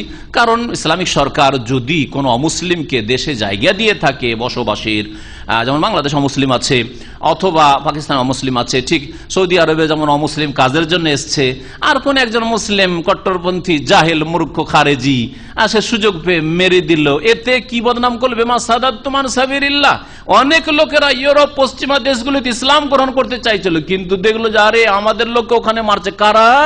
ওরা যারা মৌলবাদী, ওদের ভাষায় মারছে। তার মানে ইসলাম ভালো না। ইসলামকে বদনাম করলো না? আল্লাহ তাই বলছেন বেমা সাদাতুম আন সাবিলিল্লাহ, যার মাধ্যমে তোমরা আল্লাহর রাস্তায় চলতে বাধা সৃষ্টি করবে। অনেক লোক ইসলাম গ্রহণ করতে চাইছিল, তোমাদের কারণে ইসলাম গ্রহণ করবে না। ওয়ালাকুম আযাবুন আযীম। আর শুধু তাই নয় যে ইসলামের ক্ষতি করলে তোমাদের জন্য মহা শাস্তিও রয়েছে দুনিয়া আখিরাতে। ওয়ালা তাশতারু বিআহদিল্লাহি সামানান কালীলা ইন্নামা ইনদাল্লাহি হুয়া খায়রুল লাকুম ইন কুনতুম তা'লামুন। ওয়ালা তাশতারু, ইশতারা ইয়াশতারি মানে হচ্ছে কি? ক্রয় করা। আরো শুনে রাখেন, শুধু ক্রয় করা বললেন, এই শব্দটিকে বলা হুরুফে আজদাদ, মানে বিপরীত অর্থ বহন করে। ইশতারা ইয়াশতারি মানে ক্রয় করা, কেনাও হয় আর বিক্রি করাও হয়। কেনা বেচা দুই অর্থে ব্যবহার হয়। এই জন্য কোন কোন অনুবাদক দেখবেন তর্জমা করেছে ওয়ালা তাশতারু বিআহদিল্লাহি সামানান কালীলা, তোমরা আল্লাহর চুক্তি বিনিময়ে অল্প মূল্য ক্রয় করিও না, এই অর্থ করেছে কেউ। ওয়ালা তাশতারু, তোমরা ক্রয় করিও না বিআহদিল্লাহ, আল্লাহ পাকের চুক্তির বিনিময়ে, বাকে মোকাবেলা বিনিময়ের অর্থে নিয়ে, সামান অল্প মূল্য মানে দুনিয়ার তুচ্ছ স্বার্থ হাসিলের জন্য আল্লাহর যে চুক্তি, মানে আল্লাহর নাম নিয়ে যে চুক্তি করেছিলে, অথবা আল্লাহর দিনকে বিক্রি করে দাও, ইমানকে বিক্রি করে দাও, ইসলামকে বিক্রি করে দেওয়া, মন্দিরে চলে যাও, মাজারে চলে যাও, মিলাদে চলে যাও, শিরক বিদাতের আস্তানায় চলে যাওয়া, এগুলি হচ্ছে বিদাতি কাজ করা। কোরআন খানি করলে কিছু টাকা পয়সা ইনকাম হবে, সেজন্য অল্প মূল্যে গিয়ে কোরআন খানি আপনার ইবাদতকে বিক্রি করে চলে আসলেন। ওয়ালা তাশতারু বিআহদিল্লাহ, আল্লাহ পাকের চুক্তির বিনিময়ে সামানান কালীলা, অল্প মূল্য ক্রয় করিও না। আর কেউ কেউ তর্জমা করেছেন বিক্রির অর্থ দিয়ে, ওয়ালা তাশতারু বিআহদিল্লাহ, আল্লাহর আহাদকে, আল্লাহর চুক্তিকে বিক্রি করিও না সামানান কালীলা, অল্প মূল্যে। তারা এইভাবে তর্জমা করেছে, অল্প মূল্যে বিক্রি করি না, অল্প কিছু দুনিয়ার তুচ্ছ গরজ হাসিল করলে আর তোমার দিন ইমান আখেরাতে বিক্রি করে দিলে, এরকম কাজ করিও না। একটা শিরকি বিদাতি ফতোয়া দিয়ে দিলে, পরিবেশ এখানে খারাপ, আর চাকরিটা আমি মসজিদের ইমাম সাহেব, চাকরিটা আমাকে টিকিয়ে রাখতে হবে। জিজ্ঞাসা করলে হুজুর আপনি তো আমাদের মসজিদের ইমাম, এই ছেলেটা সৌদি আরব থেকে এসছে আর বলছেন না হয়তো বড় বিদাত, আপনি বলেন তো? বলছেন না ওর কথা ভুল, না ওর কথা ভুল। তো কি বলছে? করেন আপনারা আপনাদের কাজ করেন, আপনাদেরটা ঠিক। আবার কেউ মাঝামাঝি আছে, ওরাও দিনকে বিক্রি করে। হ্যাঁ, এরা বলছে এইরকম আর এটা বলছে আমরা বলছি এরকম, কোনটা ঠিক? বলছে সবটা ঠিক, ওইটাও ঠিক ওইটাও ঠিক। আপনারা বাড়াবাড়ি করবেন না, যে যেটা করছেন করেন, কথা বলছেন? হ্যাঁ, হক কথাকে না বলে আল্লাহর দিনকে বিক্রি করে অল্প মূল্যে। কিসের? ওই যে কয়েক হাজার টাকার একটা মক্তবের চাকরি, মসজিদের ইমামতি, অথবা মাদ্রাসার একটা চাকরি, অথবা দুনিয়ার কোনো গরজ, ইত্যাদি ইত্যাদি। আল্লাহ পাক রব্বুল আলামিন তারপরে বলছেন যে ইন্নামা ইনদাল্লাহি হুয়া খায়রুল লাকুম, দুনিয়ার অল্প গরজ হাসিল কেন করবে? কারণ আল্লাহর কাছে যা কিছু রয়েছে সেটা তোমাদের জন্য সবচেয়ে কল্যাণকর। ইন কুনতুম তা'লামুন, যদি তোমরা জানতে যে আল্লাহ পাক দুনিয়া আখিরাতে নেক মানুষদের জন্য, হকপন্থীদের জন্য কি রেখেছেন। মা ইনদাকুম ইয়ানফাদ, তোমাদের কাছে যা কিছু আছে তা নিঃশেষ হয়ে যায়, তা শেষ হয়ে যায়। ওমা ইনদাল্লাহি বাক, আর যা আল্লাহর কাছে রয়েছে তা অবশ্যই বাকি থাকে, অবশিষ্ট থাকে, আল্লাহর গুলি শেষ হয় না। ওয়ালা নাজিয়ান্নাল্লাযিনা সাবারু আজরাহুম, আর অবশ্যই আমি ওই সব লোকদেরকে প্রতিদান দেব তাদের পুরস্কার, বিআহসানি মা কানু ইয়ামালুন, যা তারা কর্ম করেছে তার সর্বোত্তম বদলা, সর্বোত্তম প্রতিদান। মান আমিলা সালিহান মিন যাকারিন আও উনসা, এই আয়াতটি শুনেন মনোযোগ সহকারে। সুখের জীবন, শান্তির জীবন যদি পেতে চান, আল্লাহ বলছেন কেউ যদি ভালো কাজ করে, মিন যাকারিন আও উনসা, পুরুষ হোক অথবা নারী, আপনি হন আর আপনার স্ত্রী, আপনার ছেলে হোক আর আপনার মেয়ে, যে ভালো কাজ করবে, কি অবস্থায়? ওয়াহুয়া মুমিনুন, মুমিন অবস্থায়, মুসলিম হয়ে, কিন্তু শিরকের অবস্থায় নয়, বিদআতের অবস্থায় নয়, তৌহিদবাদী মুসলিম মুমিন হয়ে যদি ভালো কাজ করে কোন নারী পুরুষ, ফালানুহিয়ান্নাহু হায়াতান তাইয়্যিবা, তাহলে অবশ্যই তাকে বা তাদেরকে আমি পবিত্র জীবন দান করব, পবিত্র জীবন দান করব। এই পবিত্র জীবন কি? ওয়ালা নাজজিয়ান্নাহুম, আর অবশ্যই তাদেরকে আমি বদলা দেব, আজরাহুম, তাদের পুরস্কার, কি? বিআহসানি মা কানু ইয়ামালুন, যা কিছু তারা করেছে তার সর্বোত্তম বদলা। এই হায়াতে তাইয়্যিবা কি জিনিস, এই মর্মে সালাফে সালেহিন সাহাবায়ে কেরাম তাবেঈনরা কি বলেছেন একটু আপনাদের শুনে। আব্দুল্লাহ বিন আব্বাস রাদিয়াল্লাহু তাআলা আনহু প্রখ্যাত সাহাবী মুফাসসির, সবচেয়ে বড় মুফাসসির সাহাবী, তিনি এবং একদল বলছেন যে আল্লাহ যে হায়াতে তাইয়্যিবা দান করবেন ঈমান এবং নেক আমল হইলে, নেক জীবন যাপন করলে, এটা হচ্ছে হালাল রিজিক দান করবেন।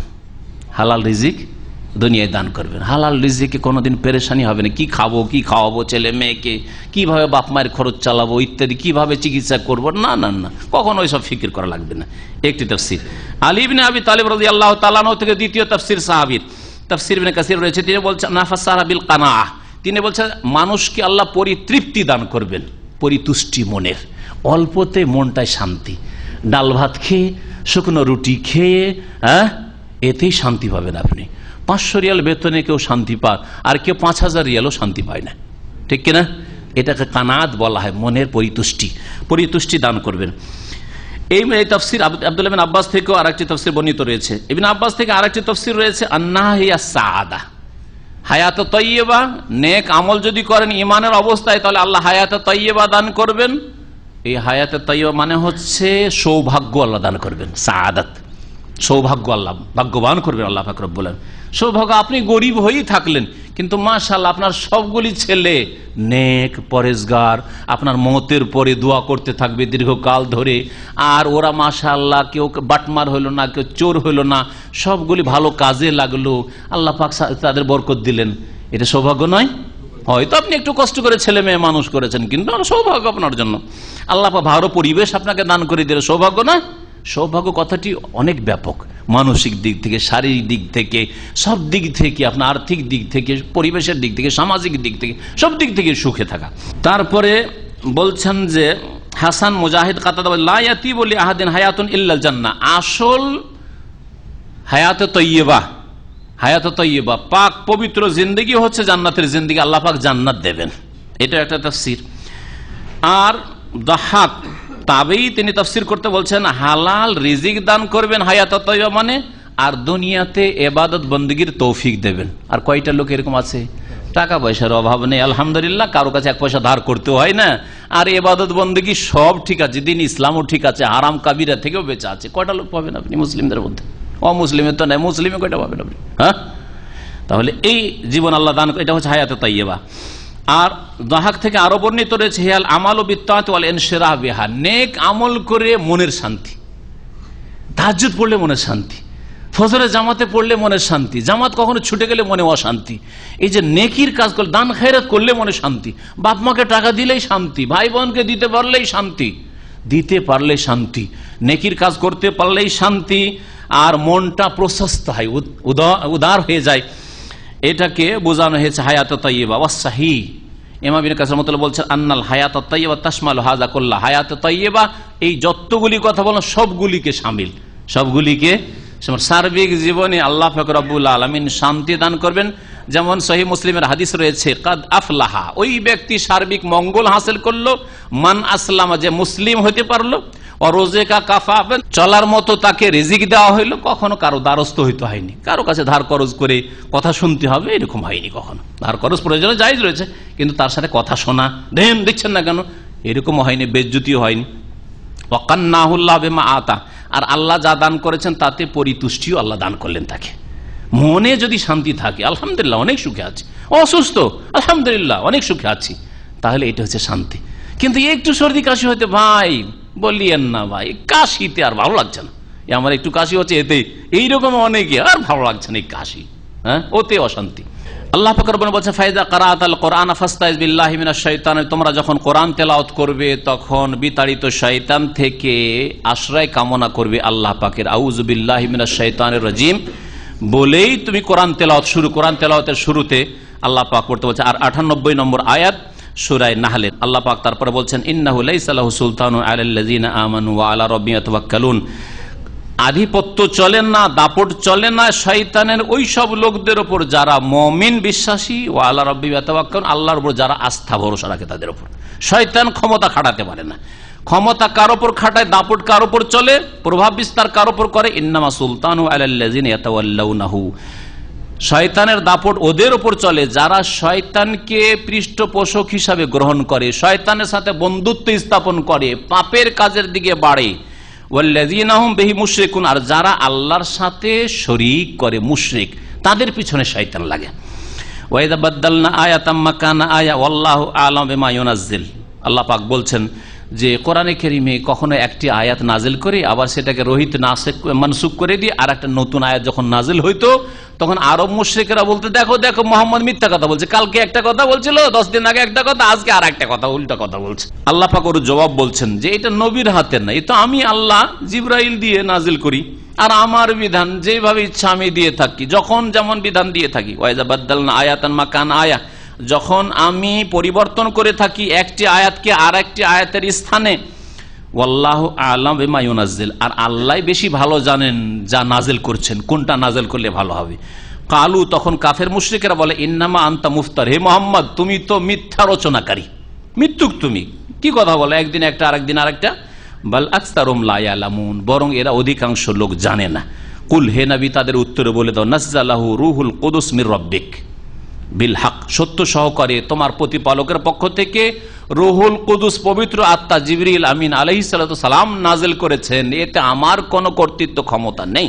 লিউসাব্বিতাল্লাযীনা আমানু, যাতে করে আল্লাহ পাক মুমিনদেরকে দৃঢ় প্রতিষ্ঠিত রাখেন, ওয়া হুদান, এবং তাতে হেদায়েত রেখেছেন, ওয়া বুশরা লিল মুসলিমিন, আর মুসলিমদের জন্য তাতে সুসংবাদ রয়েছে। আল্লাহ পাক রব্বুল আলামিন যেন কোরআনে কারীম বুঝার তৌফিক দান করেন। আল্লাহ পাক আমাদের সকলকে যেন হেদায়েতের পথে রাখেন। আল্লাহ পাক রব্বুল আলামিন যেন গুমরাহি থেকে বাঁচিয়ে রাখেন। আল্লাহ পাক ফরায়েজ ওয়াজিবাত আদায় করা তৌফিক দান করেন। আল্লাহ পাক রব্বুল আলামিন নবী করিম সাল্লাল্লাহু আলাইহি ওয়াসাল্লামের শাফাআত যেন দান করেন। আল্লাহ পাক রব্বুল আমাদের জান্নাতুল ফিরদৌস যেন দান করেন। সুবহান রাব্বিকা রাব্বিল ইজ্জাতি আম্মা ইয়াসিফুন ওয়া সালামুন আলাল মুরসালিন ওয়ালহামদুলিল্লাহি রাব্বিল আলামিন।